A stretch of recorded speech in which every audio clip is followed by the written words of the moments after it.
Naukay ang mga residente sa lungsod sa Tabugon sa Northern Cebu human napalgan ang paglabay sa mga medical waste sa bakanting luna haduol sa duha ka mga eskwelahan. Giimbestigahan na kini karon sa mga otoridad. Ano ang report ni Nico Sereno?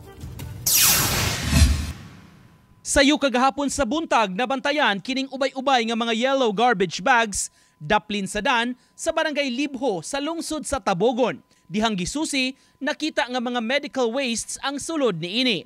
Naglakip sa collection tubes para sa blood sample, dialysis tubing, ingon man mga syringe. Milusa dayon og imbestigasyon ang mga otoridad. Delikado kay di man gud kompleto mo na mga dugo, lain lang klase. Mga needles, mga inana, kanang gigamit gyud sa ospital.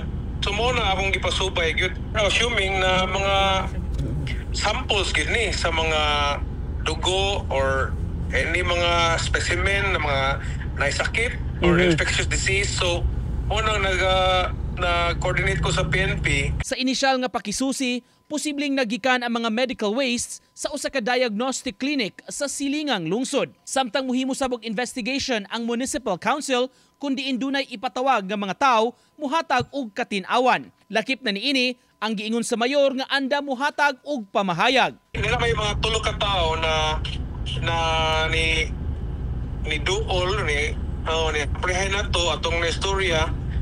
But wala pang mas lagi ingon na ilang giangkon, but ato pa laging gipa-investigate. So muna lang for now na ako na sa gipasubay, gipaten ako sila karon Friday sa session sa mga SB members. Matod ni Salimbangon, kaniadto doon na kaso sa pagpasagad og labay sa mga basura sa ilang lugar pero mga upholstery wastes kadto.